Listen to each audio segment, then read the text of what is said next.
செய்தியை கேட்டேன், அதுவும் யாரோ சொல்லி.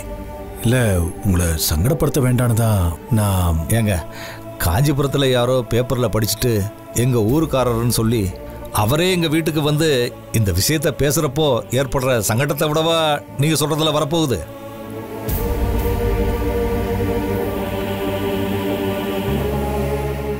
மாமா மன்னிச்சிருங்க மாமா.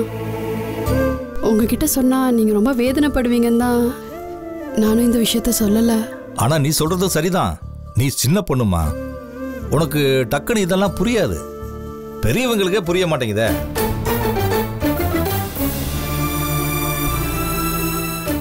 ஏங்க, உங்களை சங்கடப்படுத்த வேணாம் நினைக்கிறது தப்பா? தம்பி, உங்க அண்ணன் ஜெயில இருக்காரு. இந்த விஷயத்த உங்ககிட்ட சொல்லாம ஒரு வாரத்துக்கு மறைச்சிருந்தா நீங்க ஒத்துக்குவீங்களா சொல்லுங்க? நாங்க இதை விட்ட பொண்ணை கட்டி கொடுத்துருக்கோம் தம்பி. நல்லது கெட்டது எங்களுக்கு தெரியணும்ல.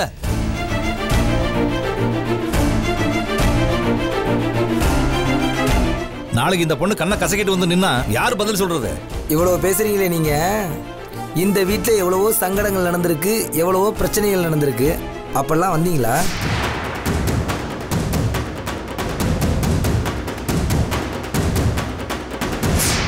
சொல்றேன்னு தப்பா நினைக்காதீங்க. எங்க அண்ணன் சண்முகத்தை கட்டிக்கிட்டு வளர்மதி அண்ணி வீட்டுக்கு வரும்போது பிறந்த வீட்டை விட்டுட்டு வர்றமேனு அழுதுகிட்டு வரல, சந்தோஷமா வந்தாங்க. விடுதலை கிடைச்சிருச்சேன்னு சந்தோஷமா வந்தாங்க.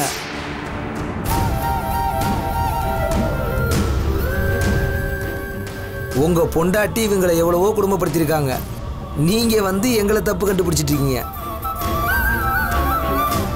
சரி, நீங்க எந்த அடிப்படையில் பேசுறீங்கன்னு நான் தெரிஞ்சுக்கலாமா? கடத்தேங்காய் எடுத்து வழிப்புள்ளையாருக்கு உடைக்கணுங்கிறது பழமொழி. ஆனா நீங்க என்னடானா கடத்தேங்காய் எடுத்து புள்ளியாருலே காட்டாம எடுத்துட்டு போற ஆளுகளா இருக்கீங்களே.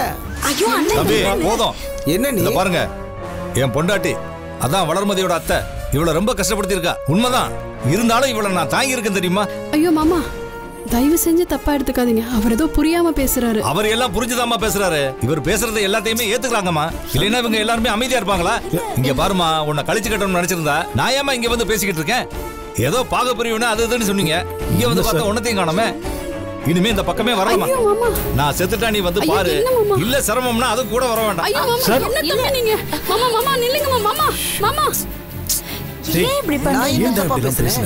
நீ பேசுறவங்க என்ன நினைப்பாரு?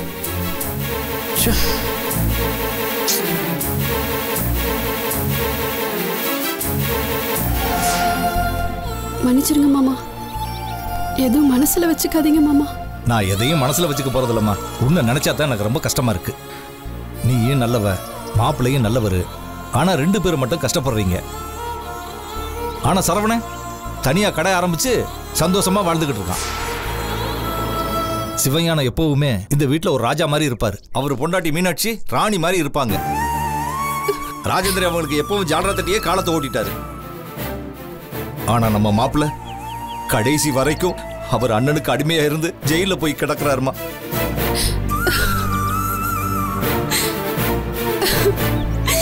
ஆமா, நான் கேக்குறேன், உண்மையிலேயே உன் புருஷனை ஜாமீன்ல எடுக்கிறதுக்கு முயற்சி பண்றாங்களே இல்லையா? ஆமா மாமா, பண்றாங்க. பெரிய மாமா தான் வக்கீல் மூலமா ஜாமீன் எடுக்க முயற்சி பண்ணிட்டு இருக்காங்க. அவங்க போவாங்க, நீ போனியா ஒரு தரமாவது? இல்ல மாமா. அப்புறம் எப்படி முயற்சி பண்றாங்கன்னு நீ நினைக்கிற?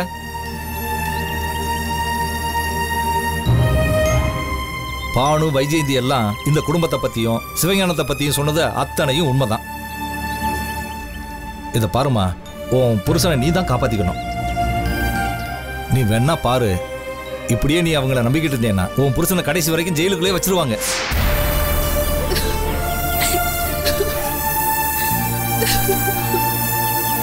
அழாத அம்மா. இத பாருமா, இத பாருமா, அழாதம்மா, அழாத. எதுக்கும் கவலைப்படாதம்மா. உனக்கு மாமே நான் இருக்கேன், நான் பாத்துக்கிறேம்மா. ஆனா இந்த வீட்டு ஆளுங்களை நம்பாதம்மா. ஒரு வக்கீல பாக்குறதா இருந்தாலும் சரி, ஒரு கோர்ட்டுக்கு போறதா இருந்தாலும் சரி, நீயே நேர்ல போ. உன்னோட நேரடி பார்வையில நடக்கணும். உடனுக்கு உடனே எதுவா இருந்தாலும் எனக்கு போன் பண்ணி தகவல் சொல்லுமா. உடனே மாமா ஓடி வந்துடுறம்மா. கவலைப்படாதம்மா. நான் கிளம்புறேம்மா. வீட்டுக்கு போ. மாசமா வேற இருக்க. மனசை போட்டு அலட்டிக்காதம்மா. உடம்ப பாத்துக்கம்மா. வரட்டுமா? வரேம்மா.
அண்ணே, சண்முகனை விஷயம் என்னாச்சுண்ணே? இன்னும் ஒரு வாரத்தில் கோர்ட்டு கொண்டு வருவாங்க. அதுக்கப்புறம் தான் ஜாமீன் எடுக்கணும். வக்கீல் என்ன சொல்றாரு? முடிஞ்ச வரைக்கும் முயற்சி பண்றேன்னு சொல்றாரு. முயற்சி பண்றாரா? தீர்மானமா முடிவு சொல்ல மாட்டாரா? டேய், இது கொலை கேஸ்ரா. ஒரு பெரிய உள்நோக்கம் இருக்கிற மாதிரி எதிர்கட்சி வக்கீல் வாதாடுவாரு. சண்முகத்தை வெளியே விட்டா வீரமணி குடும்பத்துக்கே ஆபத்துங்கிற மாதிரி வக்கீல் ஆர்கியூ பண்ணுவாரு. அதனால தீர்மானமா அவரால் சொல்ல முடியல. அப்புறம் என்னன்னே அவர் பெரிய வக்கீலு? விட்ரா, கடவுள் இருக்காரு, எல்லாம் நல்லபடியா நடக்கும்.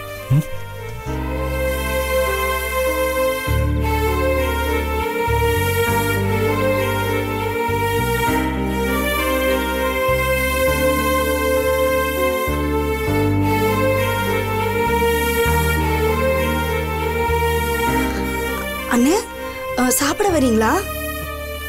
இல்லம்மா, கொஞ்சம் லேட் ஆகட்டும். மீனாட்சி எங்க? அண்ணி உள்ள இருக்காங்க. சரி, நீ போமா. சரி.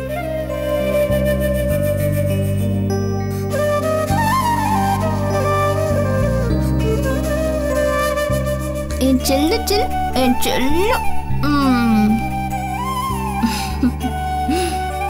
இங்க பாரு. குச்சு குச்சு குச்சு. ஓ சு சு சு. இந்த இந்த சு சு.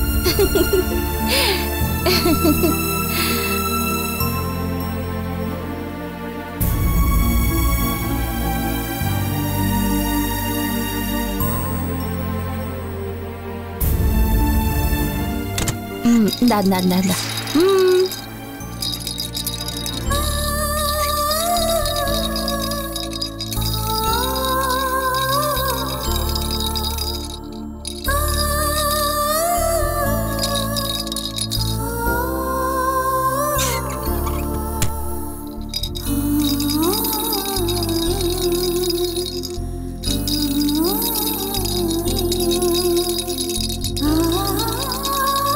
என்னோட செல்லம், இதை எடுத்து வச்சிடலாமா? வந்துட்டீங்களா? பாருங்களேன், பயங்கர சேட்டை. நான் ஒரு நிமிஷம் இவனை விட்டுட்டு எங்கேயும் போயிடக்கூடாது. அவன் பக்கத்திலேயே இருக்கணுமா? ரொம்ப அடம். அவங்க அம்மா மாதிரியே பிறந்திருக்கான். என்ன சொன்னீங்க? இல்ல, வைஜெயந்தியோட குணம் கொஞ்சம் இருக்கும்ல, அத சொன்னேன். இங்க பாருங்க, இப்ப இது நம்ம குழந்தை. இந்த குழந்தைக்கு அவ குணம் வரவே கூடாது. ஏன் அந்த மாதிரிலாம் பேசுறீங்க? இந்த மாதிரி வார்த்தைகள் எல்லாம் நான் உங்ககிட்ட இருந்து எதிரே பார்க்கல. மீனாட்சி, நீ உணர்வு பூர்வமா பேசுற. ஆனா யதார்த்தம் என்னங்க யதார்த்தம்? சொல்லுங்க, என்ன யதார்த்தம்? இல்ல, ராஜேந்திரன் குழந்தையோட அப்பா. அவ சம்மதத்தோட குழந்தைய கொடுத்துட்டான். நம்ம தான் வளர்க்கணும்னு ஆசைப்படுறான். ஆனா குழந்தையோட அம்மா சட்டப்பூர்வமா இதெல்லாம் ஒத்து வராது இல்லம்மா. அவதான் குழந்தைய வேண்டான்னு கொடுத்துட்டாளே. இல்லம்மா, இன்னைக்கு ஏதோ கோவத்துல தூக்கி கொடுத்துட்டா. நாளைக்கு மாத்தி பேசினா? இப்ப என்ன பண்ணணும் சொல்லுங்க, என்ன பண்ணணும்ங்கறீங்க? இல்ல மீனாட்சி, என்ன இருந்தாலும் வேணும் ஒரு நாளைக்கு நம்மளை விட்டு வைஜெயந்தி கிட்ட போக வேண்டிய ஒரு காலம் வரும். அப்போ அந்த சூழ்நிலையில நீ இவன் மேல இவ்வளோ பாசம் வச்ச பிறகு அதை எப்படி எப்படி எதிர்கொள்வ? இங்க பாரு, அதனாலதாம்மா சொல்றேன், இவ்வளோ பாசம் வைக்கணுமாமா? அப்புறம் எதுக்குங்க இந்த குழந்தையை கொண்டு வரணும்? இல்லம்மா, இந்தாங்க புடிங்க. குழந்தைய அவ அம்மா கிட்டே கொடுத்துருங்க. பேசாதீங்க. மீனாட்சி, மீனாட்சி சொல்றத கேளு. மீனாட்சி, இருமா இருமா இருமா இருமா இருமா இருமா.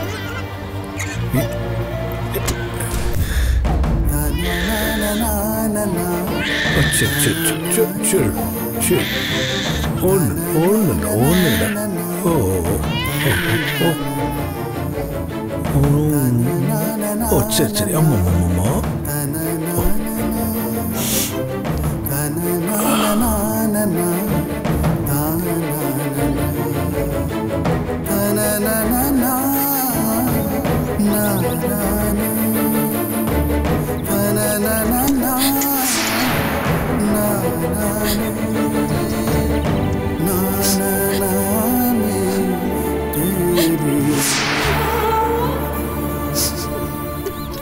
அண்ணி என்னாச்சு அண்ணி?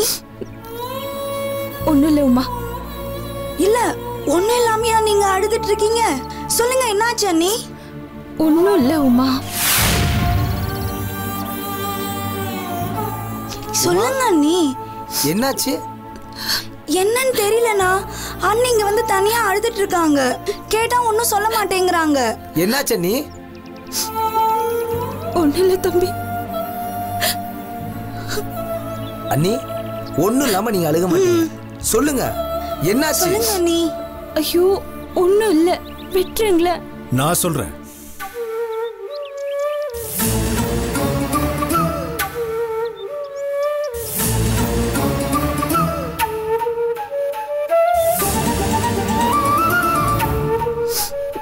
என்னென்ன? இல்ல,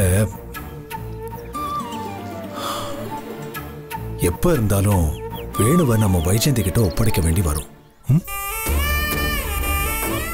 இப்ப ரொம்ப பாசம் வச்சுட்டா நாளைக்கு பிரியறது ரொம்ப கஷ்டம்.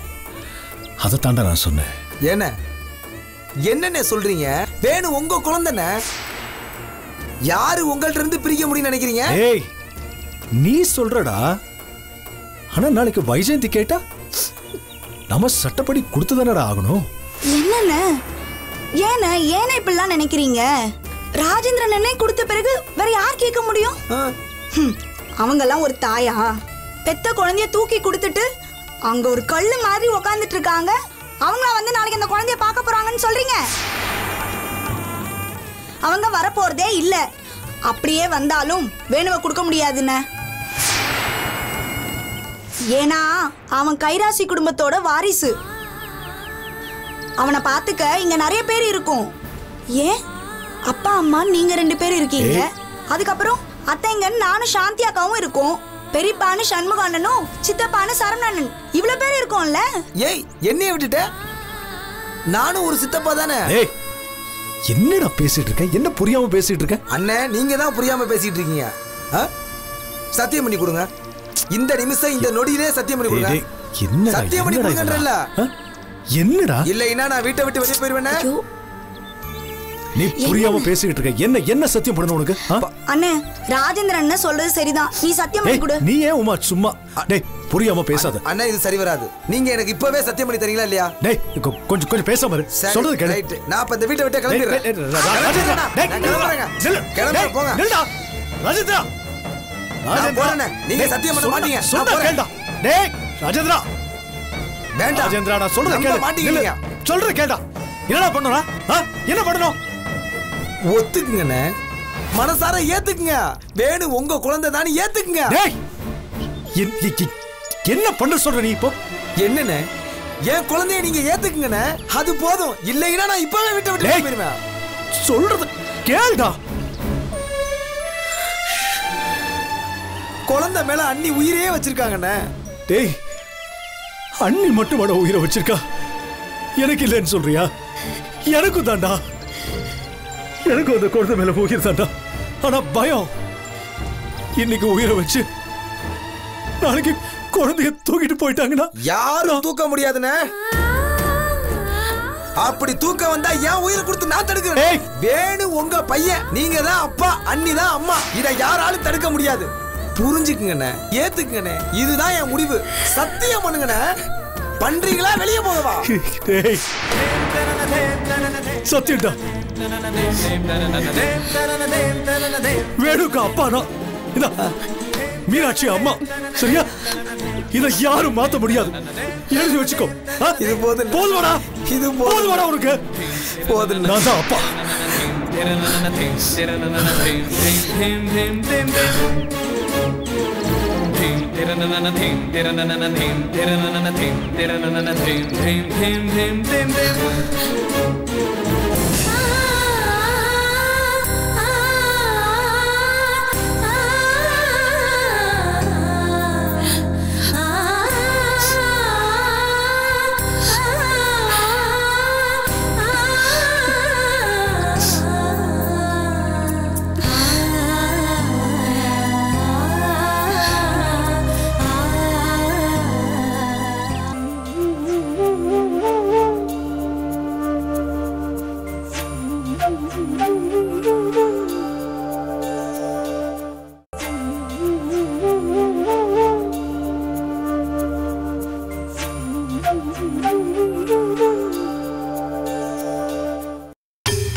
யோ, எதுக்காக இந்த கூட்டத்தை கூட்டியிருக்கீங்க?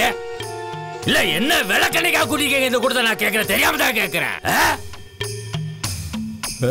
என் பிள்ளைய என் கூடவே வந்துட்டு இருந்தா அவனை கொண்டு கூச்சு சண்டால பேலாம், சண்டால பேல உன் குடும்ப விளக்கு மேல விளக்கண்ணைகளா இவ்வளவு கொள்ளுவாருங்க.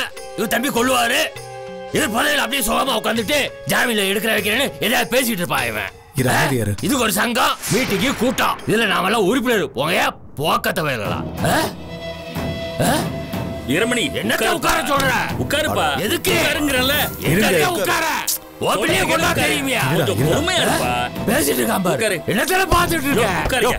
முன்னே புரிய பேசுறத. இப்ப அவர் பேசுறனால பேசியா? பேசுதானே சொல்றேன். அவசரப்படாதீங்க. பேசு. எல்லாரும் பேசி பிரமாணம் பண்ணிட்டியா? பேசல. அதுக்குள்ள அவசரப்படாத. பேசு சொல்றேன்ல. கொஞ்சம் பொறுமையா இருப்பா. யோ, முன்னே புரிய சொல்றீங்க. உங்க வீட்டுல யாரும் இருந்துச்சுன்னா நீங்க பொறுமையா இருப்பீங்களா? யாரும் செத்து போயிருந்தா இப்படிதான் உட்காந்து கட்ட பஞ்சம் பண்ணிருப்பீங்களா? அவன் கஷ்டம்யா. வீரமணி சொல்றதுல நேரம் இருக்குல்ல. சங்கத்துல ஒருத்தர கொலை பண்ணிருக்காங்க. கொலை பண்ணது நம்ம சங்கத்தை சேர்ந்தவர் தானங்க. ஐயா இந்த பாருங்க, எல்லாரும் சேர்ந்து மறுபடியும் அந்த வார்த்தையை சொல்ல வேண்டாம். என் தம்பி சண்முகத்து மேல சந்தேகத்தின் பேர்ல போலீஸ்காரங்க விசாரணைக்கு அழைச்சிட்டு போயிருக்காங்க. அதே சமயத்துல அவன்தான் குற்றவாளினோ அவன்தான் அந்த கொலையை பண்ணானோ கோர்ட் இன்னும் தீர்மானிக்கல. அதுக்குள்ள நீங்க ஏன் இப்படி பேசுறீங்க? நல்ல சங்கடமா இருக்கு. நல்ல பெரிய விளக்கண்ண சங்கடமா இருக்கு. என்னத்தை நிரூபிக்கிறது? அதான் எல்லாமே நிறுவனம் ஆயி போச்சுல. விளக்கண்ண செத்து போன பிள்ளை வந்து சொல்லணும் உன் தம்பி தான் கொண்டாட சொன்னா என்னத்துல கிழிச்சிட போறீங்க? அப்போ உன் தம்பியை தூக்கி கொண்டாடுத்தாங்க போறீங்க. போங்கடா, போக்க தேவையில்ல, போங்கடா. அதான் ஊரே வேடிக்கை பார்த்திருக்கல. அந்த கேடு விட்டவன் கூட பிறந்தவன் எப்படியும் ரோட்ல வச்சு அடிச்சிருக்கான்ல கேடு விட்டவன்.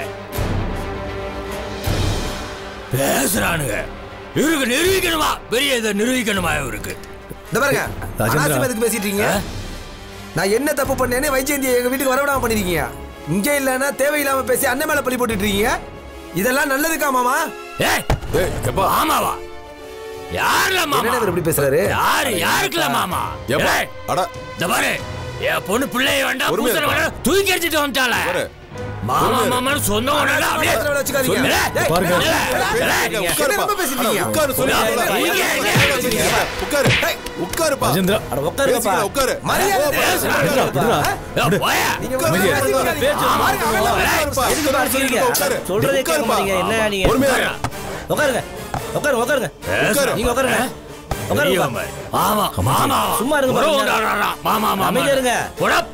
பேச்சு தீர்த்துப்போம்பா. இங்க பாருங்க, சங்கத்துல அவசர கூட கூட்டி இருக்கு. செத்து போனவர் நம்ம சங்கத்தோட உறுப்பினர். கொன்னதும் நம்ம சங்கத்தோட உறுப்பினர் தான், யாரோ இல்ல. இது சாதாரண விஷயம் இல்ல. சடகோபனை கொன்னது நம்ம தலைவரோட தம்பி தான். நம்ம சங்க விதிப்படி தலைவர் பதவியில யார் இருந்தாலும் அவர் மேல குற்ற வழக்கு இருக்க கூடாது. சரி, அவர் மேல தப்பு இல்லைல்ல. அவர் தப்பு பண்ணலே வச்சுக்குவோம். நம்ம சங்க விதிப்படி அவங்க குடும்ப உறுப்பினர் யாரா இருந்தாலும் சரிங்க, அவங்க பதவியில இருக்க கூடாது. அதாங்க சங்கத்துல உள்ளவங்களுக்கு நல்லது. அது பிரகாரம் தான் நடக்கணும். சிவனானந்த பத்தி எல்லாத்துக்கும் தெரியும். அவங்க மேல வீணா பழிய போடுறீங்க. ஆமா, வீண் பழி போடுறாங்க. இவர் ரொம்ப நல்ல ஒரு கிழிச்சாரு. போய விளக்கண்ண. யோ, சட்டுப்புட்டு ஒரு முடிவு எடுக்கியா? சும்மா இதை பத்தியே பேசிட்டு இருக்காங்க. முடிவு எடுக்கியா? இது பாருங்க, இப்படியே பேசிட்டே இருந்தோம்னா இதுக்கு ஒரு முடிவு வராது. சங்க உறுப்பினர்லாம் சேர்ந்து இதுக்கு ஒரு முடிவு எடுக்க போறோம். அதுக்கு நீங்களா கட்டுப்படணும். அதுவும் சரிதான். ஏங்க, உங்களுக்கு சம்மதம் தானே? வீரமணியா, உங்களுக்கு திருப்தி தானே? திருப்தி தாயா. எடுங்கயா முடிவை. எடுத்து தொலைங்கயா முடிவை. சீக்கிரமா எடுத்து தொலைங்க. ஆமா.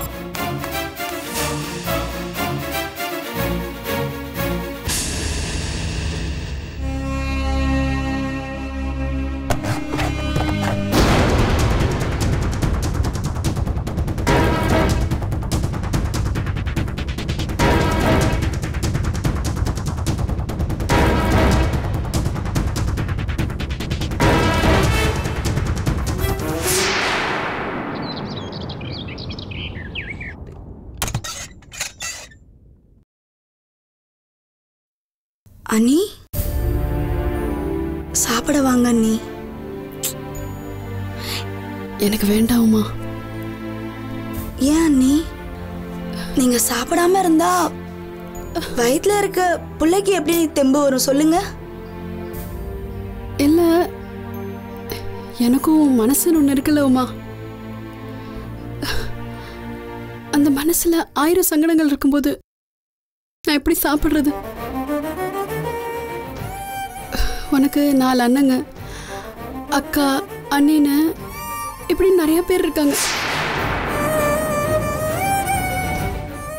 ஒரு அண்ணன் ஜெயிலுக்கு போனா கூட மற்றவங்க உனக்கு ஆறுதலாக இருப்பாங்க.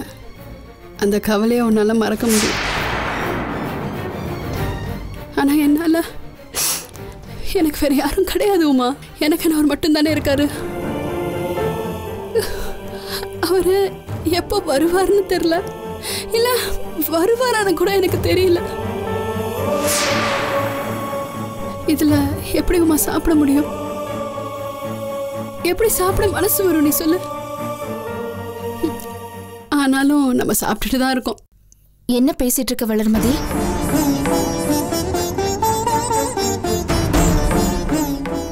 அக்கா, உன் மனசுல இருந்து இப்படி ஒரு வார்த்தை வெளியில வரும்னு நான் எதிர்பார்க்கலம்மா. இங்க பாரு, சண்முகன் தம்பியை வெளியில கொண்டு வரதுக்கு என் வீட்டுக்காரரு அலையா அலைஞ்சிட்டு இருக்காரு. ஆனா நீ ஏன் இப்படி நினைக்கிற? எங்களுக்கு அந்த தம்பி மேல அக்கறை இல்லைன்னு நினைச்சிட்டு இருக்கியா? அக்கா, நான் அப்படி சொல்ல வரல. சரிம்மா, சாப்பிட்டுட்டு தான் இருக்கோம். சாப்பிட்டுதாமா ஆகணும். இப்போ நமக்கு உயிருக்கு உயிரானவங்க, நம்ம ரத்தத்துக்கு ரத்தம் ஆனவங்க மரண படுக்கையில கிடக்கிறப்போ அவங்கள நாம கவனிக்கிறதுக்காக நம்ம தெம்பா இருந்துதானே ஆகணும். அதுக்கு நம்ம சாப்பிட்டு தானே ஆகணும். அப்படி சாப்பிட்றதுனால அவங்க மேல பாசம் இல்ல, அன்பு இல்லைன்னு அர்த்தமாயிடுமா? இல்லக்கா, போதும்மா போதும். நாங்க எவ்வளவு நல்லது பண்ணாலும் எப்பவுமே அது கெட்டதா தான் முடியும். அது உன் தப்பு இல்ல, நாங்க வாங்கிட்டு வந்து வரோம் அப்படி. அக்கா